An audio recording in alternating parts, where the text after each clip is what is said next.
স্বপ্নে চিংড়ি মাছ দেখলে কি হয়, এর সঠিক ব্যাখ্যা কি হতে পারে?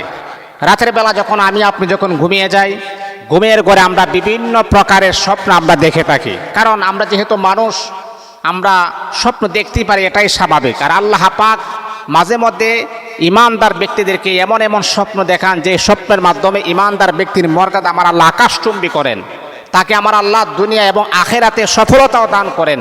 মুহতারাম হাজিরিন, আপনি যখন রাতের বেলা যখন ঘুমিয়ে যাব, যদি আমরা স্বপ্নে চিংড়ি মাছ আমরা দেখি, ব্যক্তির ভিন্নতার কারণে স্বপ্ন ভিন্ন রকমের ব্যাখ্যা হয়ে দাঁড়িয়ে যায়। যেমন ধরেন, যদি কোনো মহিলা, গর্ভবতী মহিলা যদি স্বপ্নে চিংড়ি মাছ দেখে, তাহলে বুঝতে হবে আল্লাহ পাক রব্বুল আলামিন তাকে পুত্র সন্তানের মালিক বানিয়ে দিবেন। আল্লাহু আকবার, আল্লাহু আকবার।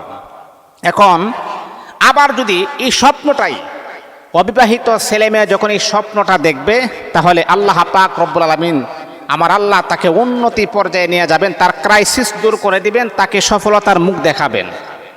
এখন আবার এই স্বপ্নটাই যদি বিবাহিত পুরুষ, বিবাহিত নারী যখন দেখবে, তাহলে বুঝতে হবে তার শরীরটা মোটা হয়ে যাবে, তার শরীরটা অনেক চওড়া হয়ে যাবে। এই জন্যে ব্যক্তির ভিন্নতার কারণে আমাদের স্বপ্নের একটা ভিন্ন ব্যাখ্যা হয়।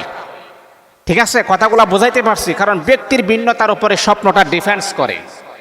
আপনি যদি বলেন যে হুজুর, আপনি জীবনে নামাজও পড়েন না, রোজাও রাখেন না, আপনার দাড়ি নাই কিন্তু মুছ এত বড় বড়, হারাম সব জিনিস আপনার মাঝে আছে, এখন যদি আপনি বলেন যে হুজুর আমি ঘুমের ঘরে নবীজিকে স্বপ্ন দেখছি, তাহলে কি এটা বিশ্বাস করা যাবে? তাহলে ব্যক্তির ভিন্নতা, ব্যক্তিকে আগে দেখতে হবে যে আসলে কি। ব্যক্তির ভিন্নতার উপরে ডিফেন্স করে স্বপ্নের ব্যাখ্যাটা সঠিক হবে নাকি বেঠিক হবে, এটা ব্যক্তির উপরে নির্ভর করবে।